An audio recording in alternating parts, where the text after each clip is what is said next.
ବର୍ତ୍ତମାନ ବଡ଼ ଖବର ପାଣିପାଗକୁ ନେଇ ବଡ଼ ସୂଚନା ନୂଆ ଅପଡେଟ୍ ଅବପାତର ରୂପ ନେଲା ଲଘୁଚାପ ସାରା ରାଜ୍ୟରେ ତୁହାକୁ ତୁହା ବର୍ଷା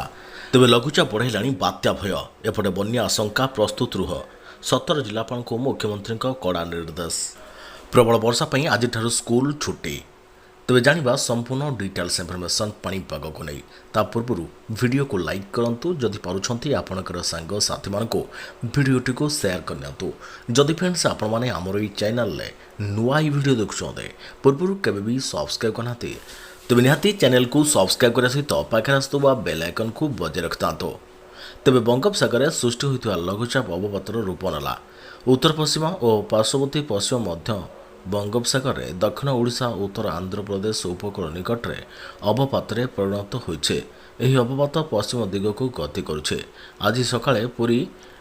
କଳିଙ୍ଗପଟନମ ମଧ୍ୟରେ ଗୋପାଳପୁର ନିକଟରେ ଦକ୍ଷିଣ ଓଡ଼ିଶା ଓ ଉତ୍ତର ଆନ୍ଧ୍ରପ୍ରଦେଶ ଉପକୂଳ ଅତିକ୍ରମ କରିବା ସମ୍ଭାବନା ରହିଛି ଏନେଇ ଆଞ୍ଚଳିକ ପାଣିପାଗ କେନ୍ଦ୍ର ଭୁବନେଶ୍ୱର ପକ୍ଷରୁ ସୂଚନା ଦିଆଯାଇଛି ଏହାର ପ୍ରଭାବରେ ରାଜ୍ୟରେ ତୁହାକୁ ତୁହା ବର୍ଷା ଲାଗି ରହିଛି ଆଜି ରାତି 8ଟା ପର୍ଯ୍ୟନ୍ତ ମାଲକାନଗିରି କୋରାପୁଟ ଓ କଳାହାଣ୍ଡି ଜିଲ୍ଲାକୁ ରେଡ୍ ୱାର୍ଣ୍ଣିଂ ଜାରି କରିଥିଲା ପାଣିପାଗ ବିଭାଗ ତେବେ ଉପକୂଳ ଓ ଦକ୍ଷିଣ ଓଡ଼ିଶାର 14ଟି ଜିଲ୍ଲାକୁ ଅରେଞ୍ଜ ୱାର୍ଣ୍ଣିଂ ଜାରି ହୋଇଥିଲା ବାକି ସମସ୍ତ ଜିଲ୍ଲା ପାଇଁ ୟେଲୋ ସତର୍କତା ଜାରି ହୋଇଥିଲା ସେହିପରି ଆଜି ପାଇଁ 7 ଜିଲ୍ଲାକୁ ରହିଛି ୟେଲୋ ୱାର୍ଣ୍ଣିଂ ପ୍ରବଳ ବର୍ଷା ଯୋଗୁଁ ବ୍ୟାପକ କ୍ଷୟକ୍ଷତି ହେବା ଆଶଙ୍କା ରହିଛି ଏହାର ମୁକାବିଲା ପାଇଁ ପ୍ରସ୍ତୁତି କରୁଛନ୍ତି ରାଜ୍ୟ ସରକାର ଗତକାଲି ପ୍ରସ୍ତୁତି ସମୀକ୍ଷା କରିଥିଲେ ମୁଖ୍ୟମନ୍ତ୍ରୀ ଅଧିକ ପ୍ରଭାବିତ ହେବାକୁ ଥିବା 17 ଜିଲ୍ଲାରେ ସରକାରୀ ଅଧିକାରୀମାନଙ୍କ ଛୁଟି ମଧ୍ୟ ବାତିଲ କରାଯାଇଛି ଏପଟେ ବର୍ଷା ପାଇଁ ମଧ୍ୟ ସ୍କୁଲ ଛୁଟି ଘୋଷଣା କରାଯାଇଛି ସେପଟେ ଡବଲ ଲଘୁଚାପ ପ୍ରଭାବରେ ଦକ୍ଷିଣ ଓଡ଼ିଶା ବେଶୀ ପ୍ରଭାବିତ ହେବାର ସମ୍ଭାବନା ରହିଛି ପ୍ରବଳ ବର୍ଷା ସାଙ୍ଗକୁ ପବନ ବହିବ ଏପଟେ ବନ୍ୟା ଆଶଙ୍କା ପ୍ରସ୍ତୁତ ରୁହ 17 ଜିଲ୍ଲାପାଳଙ୍କୁ ମୁଖ୍ୟମନ୍ତ୍ରୀଙ୍କ କଡ଼ା ନିର୍ଦ୍ଦେଶ ଭାରତୀୟ ପାଣିପାଗ ବିଭାଗର ତଥ୍ୟ ଅନୁଯାୟୀ ସୃଷ୍ଟି ହୋଇଥିବା ଲଘୁଚାପ ପ୍ରଭାବରେ 3 ଜିଲ୍ଲା କୋରାପୁଟ ମାଲକାନଗିରି ଏବଂ କଳାହାଣ୍ଡିରେ ବିଶେଷ ପ୍ରଭାବିତ ହେବା ଆଶଙ୍କା ରହିଛି ସେହିପରି 14 ଜିଲ୍ଲା ଯଥା ନବରଙ୍ଗପୁର ନୂଆପଡ଼ା ବଲାଙ୍ଗୀର ରାୟଗଡ଼ା ଗଜପତି କନ୍ଧମାଳ ଗଞ୍ଜାମ ନୟାଗଡ଼ ପୁରୀ ଖୋର୍ଦ୍ଧା ଢେଙ୍କାନାଳ କଟକ ଜଗତସିଂହପୁର ଓ କେନ୍ଦ୍ରାପଡ଼ାକୁ ମଧ୍ୟ ସତର୍କ ସୂଚନା ଜାରି କରାଯାଇଛି ଉତ୍ତର ଏବଂ କେନ୍ଦ୍ରୀୟ ବଙ୍ଗୋପସାଗରରେ ସୃଷ୍ଟି ହୋଇଥିବା ଲଘୁଚାପ ଜନିତ ବର୍ଷାର ମୁକାବିଲା ସମ୍ପର୍କରେ ପ୍ରଭାବିତ ହେବାକୁ ଥିବା ଏହି 17 ଜିଲ୍ଲାର ଜିଲ୍ଲାପାଳଙ୍କ ସହିତ ଭିଡ଼ିଓ କନଫରେନ୍ସିଂ ମାଧ୍ୟମରେ ଗତକାଲି ମୁଖ୍ୟମନ୍ତ୍ରୀ ମୋହନ ଚରଣ ମାଝୀ ଏକ ସମୀକ୍ଷା ବୈଠକ କରିଛନ୍ତି ବର୍ଷାକୁ ନଜର ରଖି ଏହାର ପୂର୍ବ ପ୍ରସ୍ତୁତି ସମ୍ପର୍କରେ ପ୍ରଭାବିତ ହେବାକୁ ଥିବା ଜିଲ୍ଲାର ଜିଲ୍ଲାପାଳମାନଙ୍କ ସହିତ ମୁଖ୍ୟମନ୍ତ୍ରୀ ଆଲୋଚନା କରିଛନ୍ତି ଜିଲ୍ଲା ଏବଂ ବ୍ଲକ ସ୍ତରରେ ନିୟନ୍ତ୍ରଣ କକ୍ଷଗୁଡ଼ିକ 24 ଘଣ୍ଟା କାର୍ଯ୍ୟ କରିବା ଏବଂ ଏହାର ତଥ୍ୟଗୁଡ଼ିକ ଯେପରି ନିୟମିତ ଭାବେ ପ୍ରଦାନ କରାଯିବ ସେଥିପାଇଁ ଜିଲ୍ଲାପାଳମାନଙ୍କୁ ନିର୍ଦ୍ଦେଶ ଦିଆଯାଇଛି ଏହା ସହିତ ପରିବର୍ତ୍ତିତ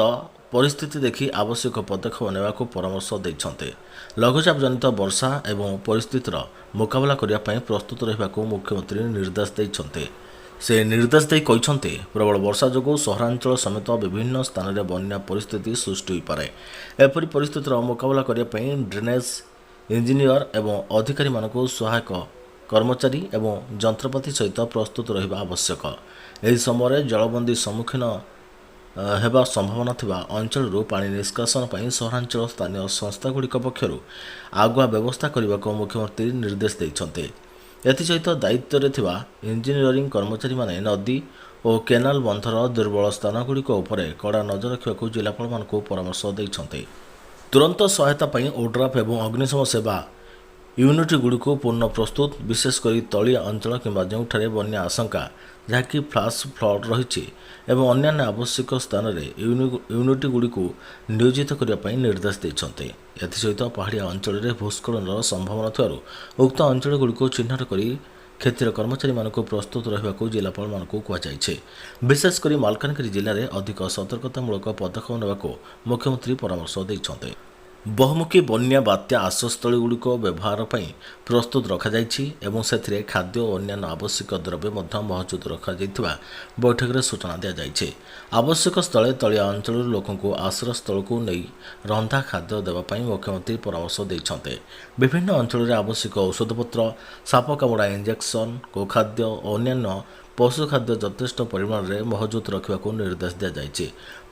ପ୍ରାକୃତିକ ବିପର୍ଯ୍ୟୟ ମୁକାବିଲାରେ ଓଡ଼ିଶାର ଦକ୍ଷତା ରହିଛି ଏବଂ ଜାତୀୟ ସ୍ତରରେ ରାଜ୍ୟ ପ୍ରଶଂସା ଅର୍ଜନ ମଧ୍ୟ କରିଛି ତେଣୁ ଏହି ଲଗାଣ ବର୍ଷା ଜନିତ ସମସ୍ୟାର ଠିକ୍ ଭାବେ ପରିଚାଳନା ହେବ ବୋଲି ମୁଖ୍ୟମନ୍ତ୍ରୀ ଆଶାବ୍ୟକ୍ତ କରିଛନ୍ତି ଏହି ସମୀକ୍ଷା ବୈଠକରେ ମୁଖ୍ୟମନ୍ତ୍ରୀ କନକ ବର୍ଦ୍ଧନ ସିଂହଦେବ ରାଜସ୍ୱ ଓ ବିପର୍ଯ୍ୟୟ ପରିଚାଳନା ମନ୍ତ୍ରୀ ସୁରେଶ ପୂଜାରୀ ମନ୍ତ୍ରୀ ରବିନାରାୟଣ ନାୟକ ଏବଂ ଆଭାସୀ ମାଧ୍ୟମରେ ମନ୍ତ୍ରୀ ବିଭୂତି ଭୂଷଣ ଜେନା, ମନ୍ତ୍ରୀ ଗୋକୁଳାନନ୍ଦ ମଲ୍ଲିକ, ମୁଖ୍ୟ ଶାସନ ସଚିବ, ପୋଲିସ ମହାନିର୍ଦ୍ଦେଶକ, ଗୃହ ବିଭାଗର ଅତିରିକ୍ତ ମୁଖ୍ୟ ଶାସନ ସଚିବ, ଅଗ୍ନିଶମ ଗୃହରକ୍ଷୀ ଓ ବେସାମରିକ ପ୍ରତିରକ୍ଷା ମହାନିର୍ଦ୍ଦେଶକ, ଶକ୍ତି ବିଭାଗର ପ୍ରମୁଖ ସଚିବ, ଦକ୍ଷିଣାଞ୍ଚଳ ରାଜସ୍ୱ କମିଶନର, ବ୍ରହ୍ମପୁର ଡିଆଇଜି ଏବଂ ବର୍ଷା ସମ୍ଭାବନା ଥିବା 17 ଜିଲ୍ଲାର ଜିଲ୍ଲାପାଳ, ଏସ୍ପି, ଭାରତୀୟ ପାଣିପାଗ ବିଭାଗର ନିର୍ଦ୍ଦେଶକ ଏବଂ ପ୍ରମୁଖ ଅଧିକାରୀଗଣ ଉପସ୍ଥିତ ରହିଥିଲେ।